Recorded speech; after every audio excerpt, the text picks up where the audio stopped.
Exclusiva con la ministra de Capital Humano, Sandra Petovelo, primera vez que habla para La Cornisa.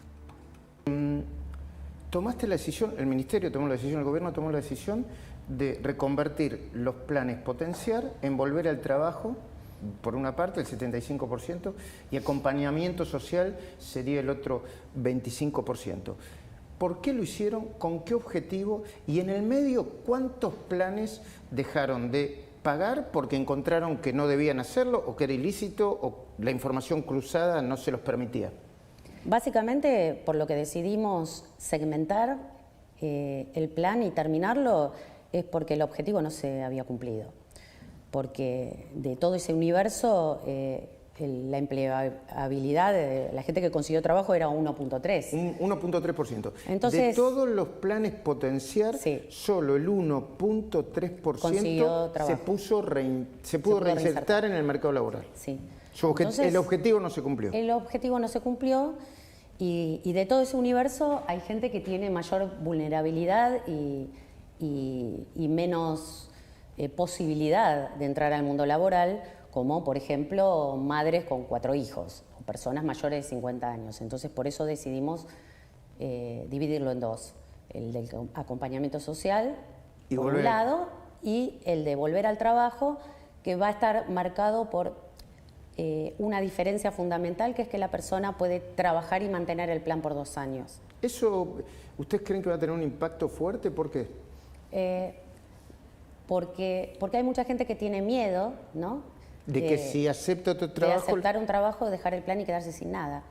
Entonces, creo que es algo muy, muy importante, que es una diferencia que puede llegar a ser la diferencia, aunque siempre dependemos de otros factores, ¿no? De la macro, y también dependemos de algo que no sucedió, que es la modernización laboral. Yo creo que eso es fundamental, porque los trabajos hoy son diferentes, no son, viste, antes vos tenías un trabajo y estabas 40 años en una empresa, hoy no sucede eso, y yo creo que hay que ayornarse, ¿no? a los nuevos trabajos, a las nuevas formas de trabajar.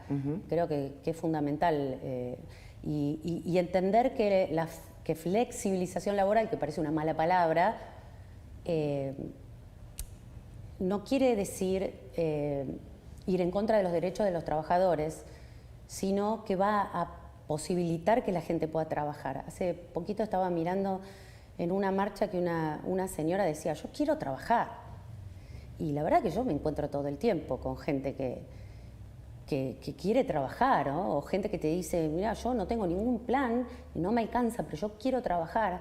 O gente que es emprendedora, pequeños emprendedores, te hablo de un herrero, me acuerdo del herrero liberal que me decía que quería contratar aprendices y no podía, porque si los contrata, por ahí le hacen un juicio y él no se puede hacer cargo, ¿no? No lo puede afrontar.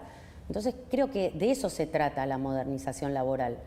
Y creo que todos los argentinos la tenemos que pedir.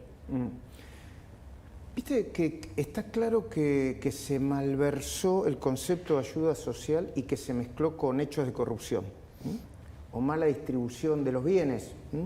El FISO es uno de ellos. Te lo voy a poner en un contexto la pregunta, porque vos evidentemente no manejás ya ese fondo, el ministerio nunca manejó ese fondo, pero al mismo tiempo tiene impacto social. ¿Qué crees que pasó ahí? No, yo no hablo de...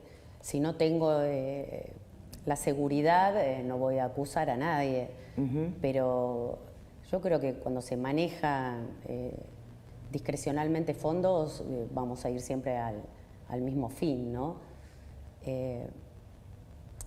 Creo que es importante que la gente que trabaja como funcionario público tenga claro a qué se viene, ¿no? Que es a mejorar la calidad de vida de los ciudadanos y ser un servidor público. Y cuando los objetivos son otros, se llame FISU o como se llame, van a ocurrir estos hechos de corrupción.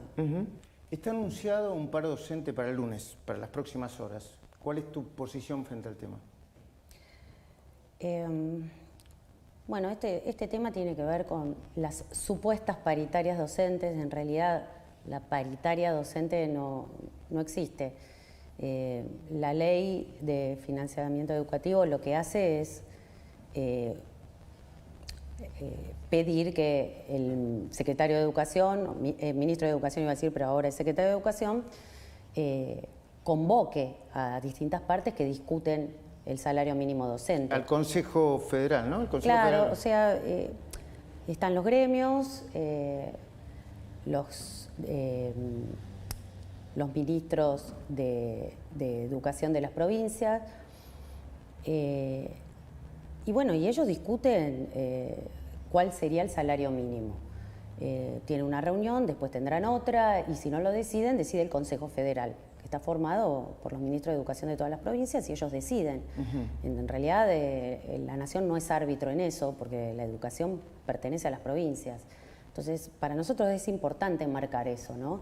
Que no es la Nación que decide el salario mínimo docente, sino que es un tema, porque lo dice la Constitución, que pertenece a las provincias. ¿Y qué opinión tenés sobre la decisión de parar de Baradel, de Cetera, de toda la gente? Yo creo que la educación es demasiado importante, sobre todo, como dijo ayer el presidente, ¿no? Con chicos que en tercer grado no saben leer y escribir, o chicos que terminan la secundaria sin comprender textos. Creo que la educación está en crisis y bueno, y entiendo también que los docentes, creo que todos estamos peleando por un salario mejor. Pero lamentablemente lo que pasa en Argentina es lo que pasa. Y creo que todos tenemos que hacer un sacrificio, ¿no? Bueno, ahí está.